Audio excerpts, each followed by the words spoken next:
बिस्मिल्लाहिर्रहमानिर्रहीम इय्याका नअब्दु व इय्याका नस्तईन। अस्सलाम वालेकुम टू ऑल। हम अपनी आज की क्लास के अंदर एसेक्सुअल रिप्रोडक्शन इन प्लांट्स के ऊपर डिस्कस करने लगे हैं। तो लास्ट टाइम मैंने आप लोगों को फ्लावर का स्ट्रक्चर समझाया था और उम्मीद है कि आप लोगों ने वो अच्छे तरीके से समझा होगा, क्योंकि उसको बगैर समझे आप कभी भी ना तो एसेक्सुअल रिप्रोडक्शन को समझ सकते हैं, ना ही कभी आप सेक्सुअल रिप्रोडक्शन को समझ सकते हैं। अच्छा, मैंने कहा था कि एसेक्सुअल रिप्रोडक्शन किसे कहा जाता है? एक ऐसी रिप्रोडक्शन जिसके अंदर सिर्फ हमें एक ही पेरेंट रिक्वायर्ड होता है। उसमें भी ये रिक्वायरमेंट नहीं होती कि वो मेल हो या फीमेल, जस्ट एक पेरेंट हो और उसके अंदर किसी भी गेमेट्स की पार्टिसिपेशन ना हो, और उसमें जितने भी बच्चे बनते हैं वो हमेशा अपने पेरेंट्स से क्या करते हैं? रिसेंबल करते हैं। इस टाइप की रिप्रोडक्शन को हम क्या कहते हैं? Asexual reproduction. अच्छा, प्लांट्स के अंदर जो एसेक्सुअल रिप्रोडक्शन होती है वो दो किस्मों की होती है। एक होती है नेचुरल और दूसरी होती है आर्टिफिशियल। अच्छा, हम इस बुक के अंदर इस चैप्टर के अंदर हम सिर्फ नेचुरल के ऊपर डिस्कस करेंगे। जो आर्टिफिशियल होती है टिश्यू कल्चर, क्लोनिंग वगैरह से, वो इंशाल्लाह हम चैप्टर नंबर 9 के अंदर बायोटेक्नोलॉजी के अंदर अच्छे तरीके से डिस्कस करेंगे। तो फिलहाल हम सिर्फ और सिर्फ नेचुरल मेथड के ऊपर डिस्कस करने लगे हैं। तो प्लांट के अंदर जो नेचुरल मेथड होते हैं एसेक्सुअल के, वो कुछ आप लोगों की बुक के अंदर डिस्कस किए गए हैं, बाकी आप लोगों की बुक के अंदर डिस्कस नहीं किए गए। अच्छा, सबसे जो पहला मेथड है वो है एपोमिक्सिस, दूसरा जो मेथड है वो है स्पोरुलेशन, और जो तीसरा मेथड है वो है वेजिटेटिव प्रोपेगेशन। अच्छा, इसमें एक तो आप लोगों को लफ्ज से भी पता चल रहा होगा स्पोरुलेशन, यानी कि इसके अंदर क्या बनेंगे? स्पोर्स बनेंगे मियोसिस के जरिए, जो कि मैं आपको पहले लेक्चर के अंदर, फ्लावर वाले लेक्चर के अंदर अच्छे तरीके से समझा चुका हूं। एक बार मैं दोबारा भी रिवीजन करवा दूंगा। अच्छा, मैंने आप लोगों से कहा था कि ड्यूरिंग अल्टरनेशन ऑफ जनरेशन, तो तभी देखो ये सारी चीज़ें मैंने आप लोगों को पहले पढ़वा दी थी ताकि कंफ्यूजन ना हो। अब जिसने पढ़ा है उसको पता होगा कि अल्टरनेशन ऑफ जनरेशन क्या है। तो प्लांट हमेशा पहले स्पोर प्रोड्यूस करते हैं और वो स्पोर बड़े होके फिर गेमेटोफाइट बनाते हैं, फिर उन गेमेटोफाइट के अंदर गेमेट्स बनते हैं। वो दोनों गेमेट्स मिलके दोबारा से क्या बनाते हैं? स्पोरोफाइट बनाते हैं। फिर ये स्पोरोफाइट क्या बनाते हैं? गेमेटोफाइट। और फिर ये गेमेटोफाइट क्या बनाते हैं? स्पोरोफाइट। तो इस जनरेशन को क्या कहा जाता है? Alternation of generation. तो यही मैंने आपको समझाया था, जब अल्टरनेशन जनरेशन होती है तो प्लांट के अंदर जो स्पोरोफाइट होते हैं वो क्या प्रोड्यूस करते हैं? हेप्लॉइड सेल, या जिन्हें हम हेप्लॉइड स्पोर्स कहते हैं। किस प्रोसेस के जरिए? मियोसिस के जरिए इन्हें कहा जाता है स्पोर्स। और इस प्रोसेस को क्या कहा जाता है? स्पोरुलेशन कहा जाता है। बहुत आसान है। These spores are detach from parent body and developed into a new plant. ये जो स्पोर हैं ये प्लांट की बॉडी से हट जाते हैं। सपोज करो हमारे पास एक प्लांट है और ये इसका स्पोरोफाइट है, ठीक है। इस स्पोरोफाइट के अंदर क्या प्रोड्यूस होंगे? स्पोर्स प्रोड्यूस होंगे। ये स्पोर प्रोड्यूस हुए हैं, लेकिन ये पेरेंट की बॉडी के अंदर रहते हैं। ये प्लांट है, इसकी बॉडी के क्या रहेंगे? अंदर रहेंगे, ठीक है। अच्छा, जब ये देखेंगे बाहर इन्वायरमेंट वगैरह हर चीज़ फेवरेबल है, तो ये प्लांट की बॉडी से निकल के कहाँ पे आ जाएंगे? बाहर आ जाएंगे। अब ये स्पोर ग्रो करेगा, दोबारा से क्या बना लेगा? प्लांट बना लेगा। लेकिन ये जो प्लांट होगा ये क्या कहलाएगा? गेमेटोफाइट कहलाएगा। ये वाला जो प्लांट है ये क्या कहलाएगा? स्पोरोफाइट। तो प्लांट की जो बॉडी होती है ना वो दो फॉर्म में पाई जाती है, एक स्पोरोफाइट वाली फॉर्म में, दूसरा गेमेटोफाइट वाली फॉर्म में। क्या फर्क है दोनों में? स्पोरोफाइट वाली जो फॉर्म होती है उसमें क्रोमोसोम्स का नंबर 2n होता है, कंप्लीट होता है। गेमेटोफाइट वाली जो फॉर्म होती है इसमें क्रोमोसोम्स का नंबर क्या होता है? n होता है। अब मान लेते हैं ये हमारे पास क्या है? कोई मेल है। इसी तरह से यहाँ पे कोई फीमेल का गेमेटोफाइट भी मौजूद होगा, इसके अंदर भी नंबर क्या है? n है। ये फीमेल का गेमेटोफाइट है और ये किसका गेमेटोफाइट है? मेल का। जब यहाँ पे गेमेट्स प्रोड्यूस होंगे, ये मेल के गेमेट्स हैं, यहाँ पे ये फीमेल के गेमेट्स हैं, ये दोनों आपस में मिलेंगे, दोबारा से क्या बन जाएगा? स्पोरोफाइट बन जाएगा। फिर ये स्पोरोफाइट क्या करेंगे? स्पोर प्रोड्यूस करेंगे, ये बाहर गिरेंगे, इनमें से कुछ मेल होंगे कुछ फीमेल होंगे, दोबारा इनके अंदर गेमेट्स बनेंगे, दोबारा आपस में मिलेंगे, और इस तरह से this cycle is called as alternation of generation. लेकिन फिलहाल हम सिर्फ गेमेटोफाइट के ऊपर डिस्कस नहीं कर रहे हैं, हम स्पोरुलेशन के ऊपर डिस्कस कर रहे हैं कि स्पोर कैसे बनते हैं। इनके अंदर स्पोर प्रोड्यूसिंग ऑर्गन होते हैं जिन्हें हम माइक्रोस्पोरेंजिया कहते हैं, या अगर फ्लावरिंग प्लांट है तो उसके अंदर हम एंथर कहते हैं, अगर आप लोगों को याद आ गया हो। तो प्लांट के अंदर हेप्लॉइड स्पोर प्रोड्यूस होते हैं मियोसिस के जरिए, उन्हें स्पोर कहा जाता है और इस प्रोसेस को स्पोरुलेशन कहा जाता है। फिर क्या होता है? ये स्पोर अपनी पेरेंट की बॉडी से अलग हो जाते हैं और नए प्लांट के अंदर डेवलप हो जाते हैं, जब कंडीशन क्या होती है? फेवरेबल होती है। अच्छा, स्पोर प्रोड्यूस करने का, स्पोरुलेशन करने का राइट सिर्फ और सिर्फ प्लांट के पास नहीं है। फंजी भी स्पोर प्रोड्यूस करती है, अलजी भी करती है, बैक्टीरिया भी करते हैं, प्रोटोजोआन भी करते हैं, मॉसिस, फंस, ये तो वैसे दोनों क्या है? प्लांट हैं।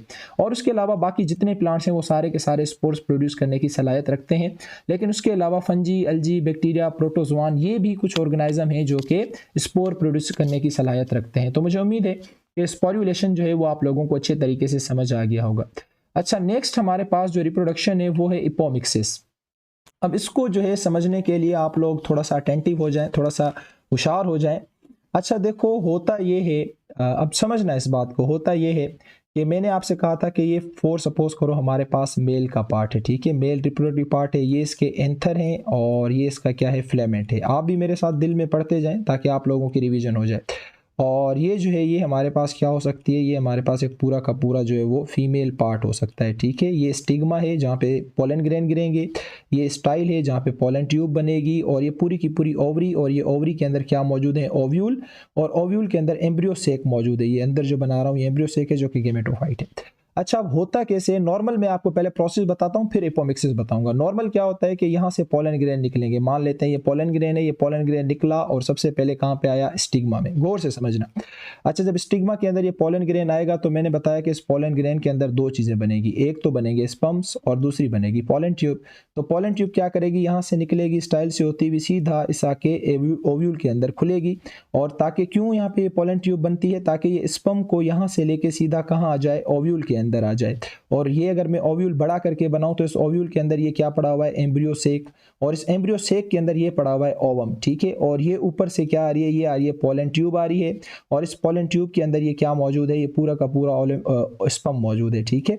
अब जब ये स्पर्म इस ओव्यूल को क्रॉस करके, इस एम्ब्रियो से को क्रॉस करके इस ओवम के साथ फ्यूज होगा तो यहाँ पे जो स्ट्रक्चर बनेगा उसे कहा जाएगा जायगोट, ठीक है।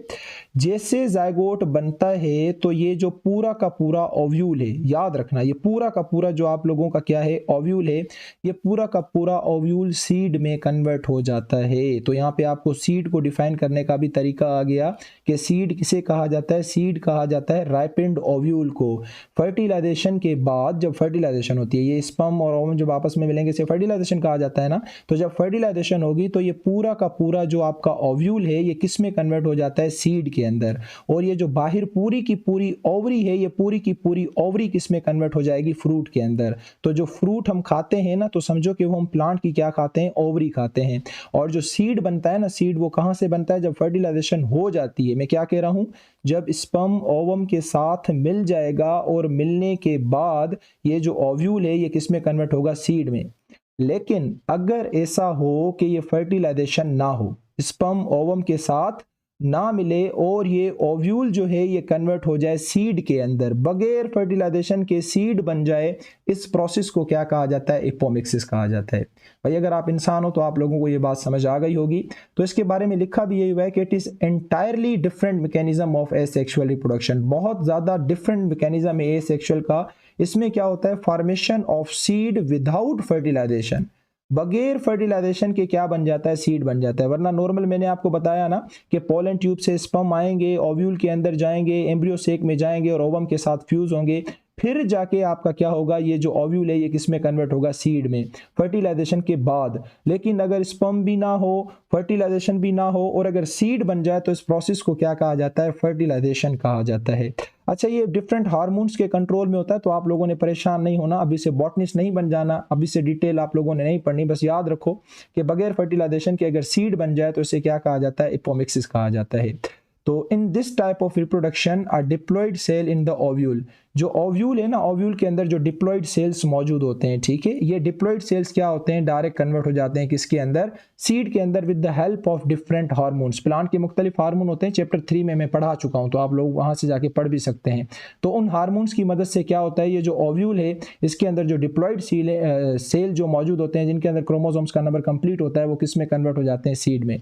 This type of reproduction is mostly found in the dandelion and some other plants. ये वाला जो प्लांट है इसे डैंडेलियन कहा जाता है। ज़्यादातर इसके अंदर ये एपोमिक्सिस पाई जाती है, यानी बगैर फर्टिलाइजेशन के इनका क्या बन जाता है, सीड बन जाता है, ठीक है।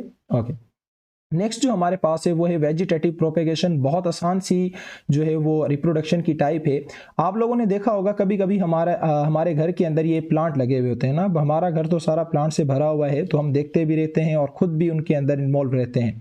तो ये अगर हमारे घर में एक प्लांट लगा हुआ है और उस प्लांट की ये टहनियाँ कुछ इस तरह से निकली हुई हैं, ठीक है, इस तरह से। गुलाब के फूल के अंदर भी हम ऐसा करते हैं। जो मोतियों के फूल होते हैं ना, मोतियों के जिसके गजरे वगैरह बनते हैं, उसके अंदर ये हम ज़्यादा जो है, मैं खुद जो है करता हूँ हमारे घर के अंदर। ये होता ये कि इसकी जो बड़ी बड़ी टहनियाँ होती हैं ना, मैं क्या करता हूँ, इसमें से एक टहनी को पकड़ूंगा और इसको मैं ज़मीन के अंदर इस तरह से लगा दूंगा, इस तरह से ज़मीन के अंदर लगा दूंगा। तो होगा क्या कि जब मैं इसको पानी वगैरह न्यूट्रिशन वगैरह दूंगा तो इस टहनी से दोबारा नया मोतिये का फूल बन जाएगा। इस तरह से देखो नया क्या बन गया, मोतिये का फूल बन गया। फिर इसकी एक टहनी में पकड़ूंगा, फिर इसको मैं ज़मीन पे क्या करूंगा, इस तरह से अंदर दबा दूंगा, एम्बेड कर दूंगा। फिर उसके बाद इस टहनी से दोबारा क्या होगा, इस तरह से एक नया प्लांट निकल जाएगा। तो इस टाइप की रिप्रोडक्शन को क्या कहा जाता है, वेजिटेटिव प्रोपेगेशन। हम इसे वेजिटेटिव प्रोपेगेशन क्यों कहते हैं? प्लांट की बॉडी के दो पार्ट होते हैं, एक रिप्रोडक्टिव पार्ट होता है, दूसरा नॉन रिप्रोडक्टिव पार्ट होता है। जो रिप्रोडक्टिव पार्ट है वो आपके फ्लावर वाले पार्ट होते हैं, जो फ्लावर है ना वो आपका रिप्रोडक्टिव पार्ट है प्लांट का। जो नॉन रिप्रोडक्टिव पार्ट होते हैं उन्हें वेजिटेटिव पार्ट कहा जाता है। इसमें आपके लीव्स आ जाती हैं, स्टेम्स आ जाती हैं, ब्रांचेस आ जाती हैं, ये सारे के सारे आपके वेजिटेटिव पार्ट में होते हैं। तो यहाँ पे मैं स्टेम को पकड़ के लगा रहा हूँ या फिर किसी फ्लावर को पकड़ के, स्टेम को पकड़ के लगा रहा हूँ। अभी मैंने कहा कि स्टेम क्या है, नॉन रिप्रोडक्टिव पार्ट है, वेजिटेटिव पार्ट है, और इससे मैं पूरा का पूरा एक नया प्लांट बना रहा हूँ। This type of reproduction is called as vegetative propagation. तो मुझे उम्मीद है ये वाला किस्सा आप लोगों को समझ आ गया होगा। यहाँ से आप देख सकते हैं ये पूरा का पूरा हमारे पास एक प्लांट ऑलरेडी लगा हुआ था। मैंने क्या किया, इसकी एक टहनी को पकड़ा है, 3 जगहों पे मैंने इसे एम्बेड किया है। ये 1 2 3 और तीनों जगहों पे आप देखें क्या निकल आए हैं, तीनों जगहों पे नए प्लांट निकल आए हैं। तो this is called as vegetative propagation. In this type of reproduction the separation of a part of the parent body which then develop into a new plant. एक पेरेंट की बॉडी का पार्ट हम अलग करते हैं, जमीन में लगाते हैं, फिर वो अपने पेरेंट की बॉडी से अलग होकर एक नया क्या कर देता है, प्लांट बना देता है। Almost every part has ability to grow a new plant like stem, root, leaf and bud। जो अच्छी बात है ना, वो अच्छी बात ये है कि प्लांट के हर सेल के अंदर ये एबिलिटी होती है कि वो पूरा का पूरा प्लांट बना सकता है। इसलिए प्लांट के हर सेल को कहा जाता है टोटीपोटेंट। टोटीपोटेंट का मतलब होता है ये वो एबिलिटी होती है जिसमें हर सेल के पास ये पोटेंशियल हो कि वो पूरा का पूरा प्लांट बना ले। अब ऐसा नहीं है हमारे पास, ऐसा होता है कि अगर मैं अपना हाथ ज़मीन में लगाऊं, मेरे हाथ से दोबारा मैं बन जाऊं, ऐसा कभी भी नहीं होगा क्योंकि हमारा हर सेल टोटीपोटेंट नहीं होता। अच्छा, they are highly specialised for the task and have a little resemblance to the original plants organs. ये कहता है कि इनकी जब हम इस तरह का काम करते हैं तो प्लांट के अंदर इनकी थोड़ी सी जो रिसेम्बलेंस है वो बहुत ज़्यादा थोड़ी होती है, या कभी कभी वो प्लांट अपने आप से रिसेम्बल करता है, कभी कभी नहीं भी करता। आपने कभी पोटैटो को देखा है, कभी सोचा ये पोटैटो किसे कहा जाता है? ये मॉडिफाइड स्टेम होती है, स्टेम मॉडिफाइड होकर पोटैटो बनाती है। आपने जिंजर कभी देखी है? जिंजर कहा जाता है इसको, शायद अदरक को आप कहते हो। तो उस ये क्या है, एक्चुअली ये मॉडिफाइड रूट है। आप कभी इसको गौर से देखो ना, दिखती भी रूट की तरह है। ऑनियन, प्याज जो हम खाते हैं, ये मॉडिफाइड क्या है, लीव्स हैं। तो ये जो ऑनियन का बनना है, जिंजर का बनना है, या जो पोटैटो का बनना है, ये भी क्या कहलाता है, वेजिटेटिव प्रोपेगेशन कहलाता है। लेकिन इसमें आप देखते हैं कि ये कभी भी अपने पेरेंट की बॉडी के साथ जो है वो रिसेम्बलेंस नहीं करते। अगर करते तो हमें पता होता, लेकिन यहाँ पे ये जो प्लांट लगा हुआ है ये अपनी पेरेंट की बॉडी के साथ क्या कर रहा है, रिसेम्बलेंस कर रहा है। तो रिसेम्बलेंस हो भी सकती है, नहीं भी हो सकती, थोड़ी बहुत भी हो सकती है। इस पर तो हमारी कोई डिबेट नहीं है। हमारी जो डिबेट है वो इस पर है कि जो नया प्लांट बन रहा है या जो भी स्ट्रक्चर बन रहा है वो वेजिटेटिव पार्ट से बन रहा है, नॉन रिप्रोडक्टिव पार्ट से बन रहा है, और एक ही प्लांट की बॉडी से बन रहा है और अपने पेरेंट से क्या कर रहा है, रिसेंबल कर रहा है। तो मुझे उम्मीद है कि ये वाली जो रिप्रोडक्शन की टाइप्स थी ये आप लोगों को अच्छे तरीके से समझ आ गई होंगी। एक छोटी सी बात, एक छोटा सा नोट लिखा हुआ है, वो भी मैं आप लोगों को समझा देता हूँ।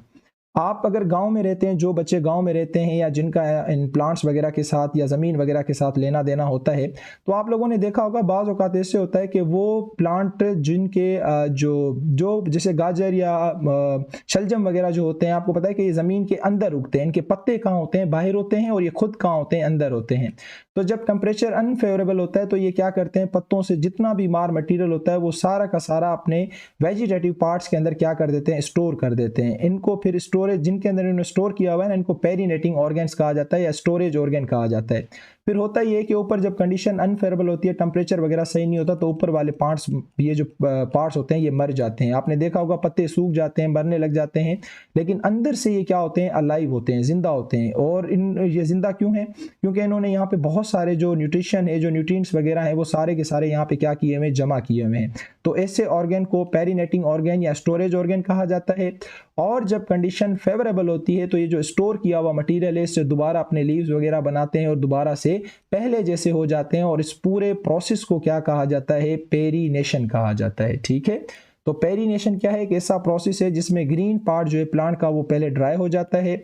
और ड्राई सीजन्स के अंदर जब मौसम सही नहीं होता, only underground part remain alive, सिर्फ जो नीचे वाला पार्ट है ना वो अलाइव रहता है। कैसे अलाइव रहता है? क्योंकि ये क्या करते हैं, जो भी फूड वगैरह होता है वो अपने वेजिटेटिव पार्ट्स के अंदर स्टोर करते रहते हैं, जिन्हें हम पेरिनेटिंग ऑर्गन या स्टोरेज ऑर्गन कहते हैं, जो कि ज़मीन के नीचे ही रखा हुआ होता है। As the condition become favourable, जैसे कंडीशन फेवरेबल होती है, this will again grow into a new plant by utilising this store food. जो इन्होंने फूड को स्टोर किया हुआ है उसको इस्तेमाल करेंगे और यहाँ से दोबारा पत्ते वगैरह और नया प्लांट पूरा का पूरा निकलना क्या हो जाएगा, शुरू हो जाएगा। This process is called as perennation, और जिन ऑर्गन के अंदर हम स्टोर कर रहे हैं उनको पेरिनेटिंग ऑर्गन कहा जाता है। ये मोस्टली रूट्स वगैरह ही होती हैं, बाकी ऐसा कुछ खास सच नहीं होता। तो मुझे उम्मीद है कि ये वाला किस्सा आप लोगों को अच्छे तरीके से समझ आ गया होगा और एसेक्सुअल रिप्रोडक्शन के कॉन्सेप्ट भी आप लोगों को समझ आ गए होंगे। आप इसको पढ़ें, अच्छे तरीके से समझें, जहाँ कन्फ्यूजन होती है कमेंट बॉक्स में आप आके मुझसे पूछ सकते हैं। तब तक के लिए अल्लाह हाफिज़, अपना बहुत सारा ख्याल रखिएगा।